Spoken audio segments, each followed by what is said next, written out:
friends appear out of thin air. Stop it, please! After the horrifying encounter Lieutenant Thatcher Davis had with an alternate, leaving his partner behind due to the unimaginable fear he faced, he starts feeling guilty and vengeful, yet scared of facing the alternates. On the other hand, the story of Jonah and Adam continues after they were targeted by the alternates. Hi folks, I'm R, your narrator, and welcome to Mandela Catalogue Vol.4 by Alex Kester. If you have any video suggestions or game suggestions, make sure to send them my way on my subreddit or Twitter. With all that said, let's begin. The story begins with a narrator explaining the creation of the world through the biblical beliefs. Just as land and earth are separated for live organisms to evolve, trees are seen to grow in uniform, while a tree at the back is seen to distort and become corrupted, with an entity appearing being the cause of it, an entity which will be known as an alternate, seemingly giving rise to a whole array of different alternates living amongst people who would manipulate them, wage a psychological war against them, and eventually win, replacing humans with no one daring to even think about the victims, as otherwise they would fall to these horrifying entities themselves. On the sixth day, man and woman are created who begin to love each other very much, with happiness being felt for the very first time. Stargazing together and being bewildered in the vastness of the world, the man and woman fall asleep, being happy in each other's company. That's when the man hears a strange voice seemingly from his creator, urging him to awaken. Approaching the creature by the tree who called for the man, a red apple is offered to him, which changes the course of humanity and the descendants of these two creatures known as man and woman. On the sixth day, a man was created from the dust of the ground, followed by a woman to keep him company. They loved each other very much, and happiness was felt for the first time. They would gaze up at the stars that night before falling into a deep, graceful slumber. Awaken, my son.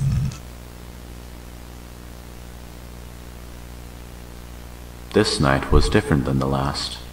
The woman would gaze up at the sky, but the brilliance and beauty of the stars were obscured by the man, staring down at her. The woman was afraid. The depiction of the man standing over the sleeping woman is the start of the very first alternate infesting humanity, taking over the very first human's existence, disguising itself and pretending to be human to live amongst them. This is an alternative version of the biblical story we know of Adam and Eve, with Eve being the one who is deceived by the devil to have a taste of the forbidden fruit. But in here, the man in fact is deceived by an imposter entity who forms into the shape of the man, with the man being wiped from the face of existence. This, of course, is the introduction to alternates, who were produced whether accidentally or as byproducts, whose existence depended on taking over already alive humans. Humans who have been given existence in the plane of reality. A plane that the alternates are seemingly deprived of, hence why they want to so badly and desperately infiltrate it. The two characters of the story, Adam Murray and his ex-girlfriend Evelyn, also play parallel roles to the biblical Adam and Eve, and how Adam was manipulated by the transmissional alternate on the TV and was possibly even replaced by an alternate. Hence why we see the biblical Adam changing and becoming an alternate. Adam Murray has been seen throughout different volumes to have been the child who watched the toddler stress assessment video with the mother, Lynn Murray, dying after seeing Adam vanished after the video. Maybe she even saw the process of toddler Adam morphing into an alternate, which psychologically broke her down, leading to her death. As it's been suggested, whoever encounters an alternate in any way or shape possible has a low chance of survival, as they become psychologically infected and broken. The scene is then changed to a phone call between a video shop worker known as Dave talking to a preacher known as O'Brien, discussing how business is bad in the video shop, with O'Brien offering him a job. In the background, a young woman finds a videotape strictly forbidden to be watched by public, intended to be archived for the Mandela County Police Department, with her curiosity getting the best of her.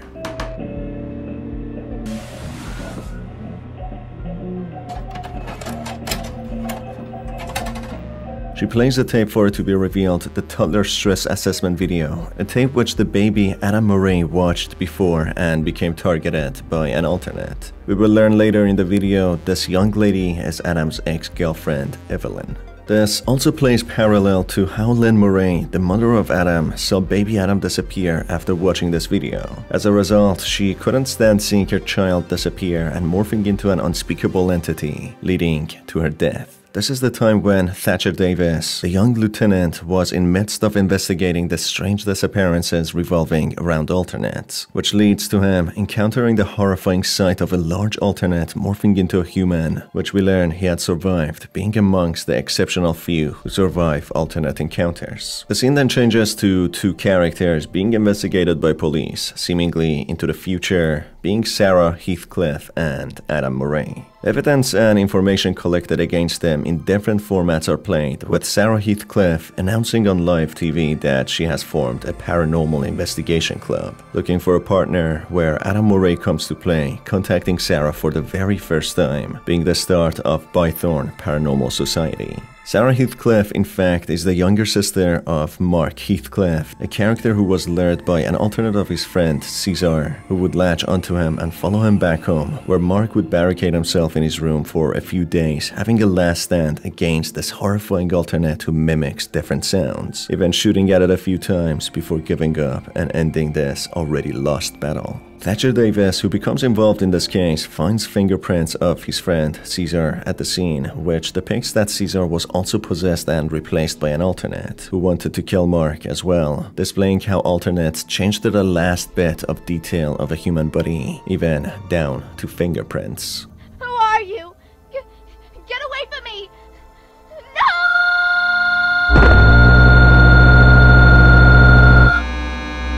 One last thing. Try to get a good view of the... Okay. Alright, I gotta go. I'm almost at the hospital. Thank you. Let me in, Mark. I have a gift for you. I have a present. I have a surprise. I will not hurt you.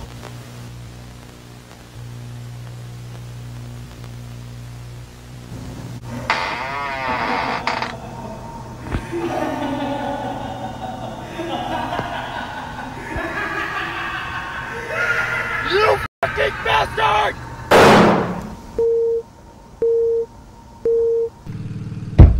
Police, open the door!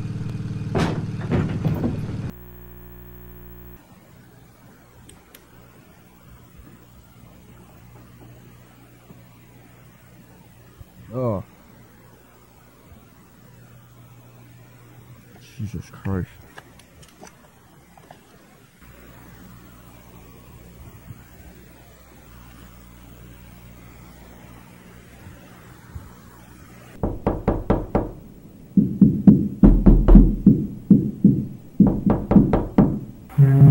To open the door. No, I am not going away. One of Adam and Sarah's investigation recording is then shown to be at a crime scene, with Sarah being reluctant but Adam pushing her into it, just like how he was pushy with Jonah, investigating a house of a woman who allegedly heard meows of a cat in her house. May I schedule an appointment? I still hear the meows of my old cat Johnny, but the little guy passed away a few years ago. I don't think it's an alternate, I just think his soul roams the house still. I want to make sure he finds peace in whatever realm he resides in. Dude, I don't know what you want from me. I'm as serious now as I've ever been. This whole time, huh? So you fucking with me was you being serious? I get that I screw around sometimes, okay? But that's just what I do. Well, maybe it shouldn't be. Look, man, I'm just devastated that I'm not as broken as you still are with everything that's happened, and I'm sorry that I can't keep helping you carry this burden. What does that have to do with anything? But I'm reaching my limit here. These things have taken so much away from us, yet you still run to them every chance you get. No, Listen to me! You're not invincible, okay? I know you thought that when we started doing these fucking death marches. and nothing happened, and I get it, but this right here is real, and you should know that more than anybody! What's that even supposed to mean? I wish we never looked for your because she is dead and gone, and we were never gonna get her back. What did you just fucking say to me? And I'm sorry that these are the lives that we lead today, but Adam, if you walk down those stairs, you'd be joining her. And if by some miracle you come back out, I don't think you'd be yourself, and I'm telling you right now that I won't be here to confirm that. Well then just fucking leave then! Leave! What are you doing? No. Adam, please. It's right there, Sarah. Look. What's going on? Don't you want to see? I can't look. Please. It's literally looking at us, Sarah.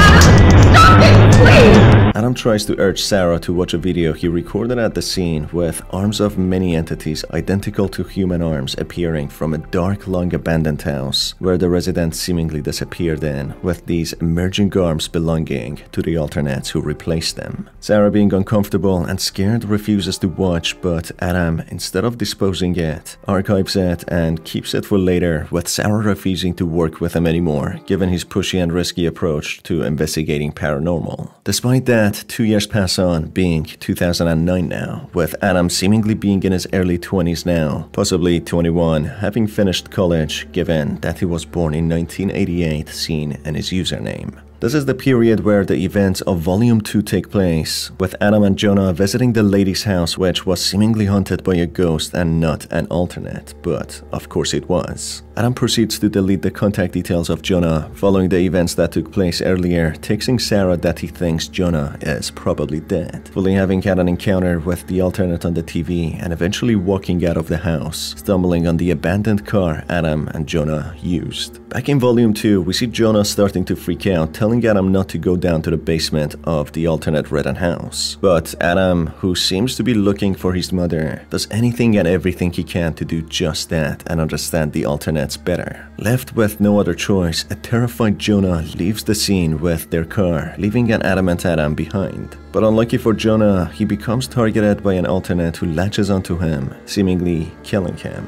with no sign of him being seen anywhere. Adam, after his encounter with the TV alternate, gets reminded to who he is. That Adam, in fact, was the child who watched toddler's stress assessment video, which led to his mother's death, whom he's been desperately trying to understand what happened to. Adam, after this encounter with the TV alternate, seemingly walks out unharmed, walking for miles before stumbling upon the abandoned car, which he drives off, clearly not caring about Jonah at all, just disregarding his safety, showing no sympathy whatsoever when talking to Sarah. Crazy how I feel more sympathy towards someone I hardly knew than you. He was your best friend. No, he wasn't my best friend. I was his best friend. I don't have friends. We have to tell our viewers, you know. You're the one that handles the online. No, you. This is all your fault, Adam. Why don't you make a memorial video for the only person that ever cared about you? Scene changes to Lieutenant Thatcher Davis, who is tormented by the knowledge of hundreds of people going missing in Mandela County, with its population heavily decreasing by over 19,000 people, whether missing or leaving, rendering it a dead county. In the dead and dark county of Mandela, where it's full of these horrifying entities known as alternates, Thatcher is one of the only few who knows about the alternates' existence, who managed to survive, left with the knowledge of these supernatural entities targeting people, leaving him traumatized, angry, vengeful, and confused. A video then shows the alternate whom Thatcher encountered morphing into him and claiming his job at the police station, while the real Thatcher who escaped reminisces on how he left the scene and his partner, Ruth Weaver, not able to forgive himself for that. See anything? Negative. No, Weaver, we don't, because everyone else fucking left. 10:56. Something's fucking... Camera. Shit. Camera's down, Weaver. Hello? Identify yourself. Identify yourself. This is a police investigation. I need you to identify yourself. Police investigation. I need you to identify. Look.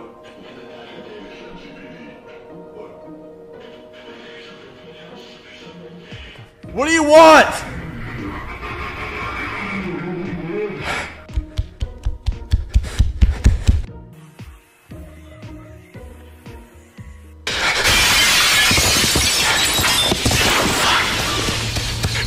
still in there, I'm gonna find help, okay? Just meet me at the station. 1078 requesting backup. 1078 requesting backup. 1018 requesting assistance from available Bythorn units. This is an unauthorized use of Earth kernel. Identify yourself. Lieutenant Thatcher Davis, MCPD. Requesting assistance from available worksheet units. Are there any available units in this area? This is Lieutenant Thatcher Davis. Seems like I made a mistake. Everything's clear here at the station. Calling off all units. Over.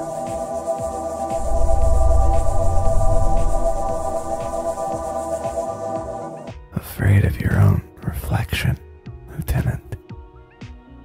Dead or alive, you're no use to these people. A man without a purpose. In a world that doesn't need him. A scared boy with a gun. Back to Sarah and Adam emailing each other. Sarah urges Adam to make a memorial or tribute video about Jonah so their audience can watch it. Adam makes some disturbing drafts which he sends to Sarah, with Sarah not understanding what's happening to him, as if he drastically changed after his encounter with the TV alternate, in a way portraying that he might have been possessed by an alternate living in his body. On the other hand of the story, Dave from Mandela Tech Video Store, not doing too well, closes shop, telling Evelyn to go to Mandela County Police Department as he has a friend there who can give her a job. On the other hand, he himself takes up on O'Brien's offer and goes to church, but instead of finding him, he finds the angelic alternate who kills him instantly. Before this, he thanks Dave, as it seems that Dave had a video store and made many copies of the videos which the alternates infected, making it much easier for them to spread and infect more people.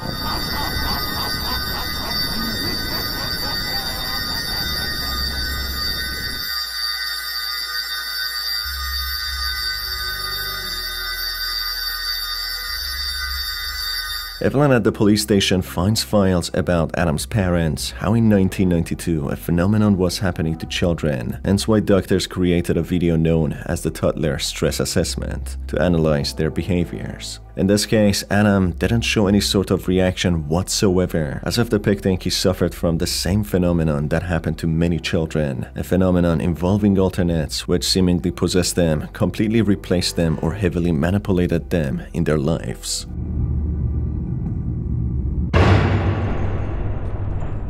Mr. Davis?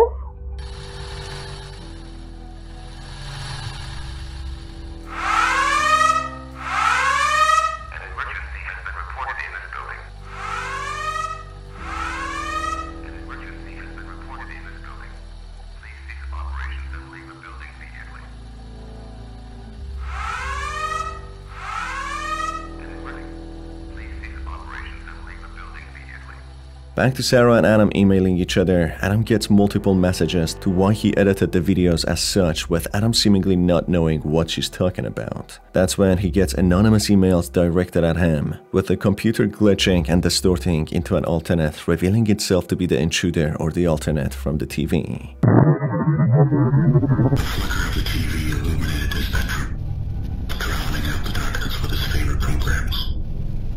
Do you remember how we became friends? The light scared off all monsters. It kept him safe.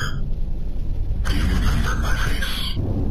With contorted flesh and broken bones, I made myself known. Do you remember my touch? I cradled him in my arms. My sweet boy. I took him away. Do you remember that night, Murray?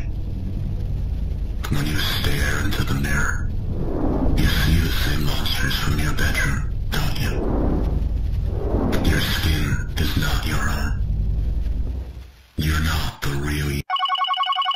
This alternate breaks down the situation and that Adam has always had visions of alternates and other entities because he in fact is one himself, or one that has been prepared since the very beginning. At the very end, Adam is seen through different profiles and angles with distorted images, parallel to how a program could mimic human faces to say anything. But in here, Adam being cloned by an alternate fully formed and being independent. In a summary, it seems that the alternates have managed to fully win the war, or the psychological war as they name it, killing many people in the county, reducing its population by thousands, who are possibly aiming to take over the entire world after. Mandela Catalogue seems to be expanding a lot more on its story and its characters, and I'm really looking forward to where it's heading. Thank you folks for being here and watching this video. If you enjoyed it, make sure to stay tuned for more by hitting on the subscribe button and the notification bell. It's been your host Star, and I will see you on the next one. Take care.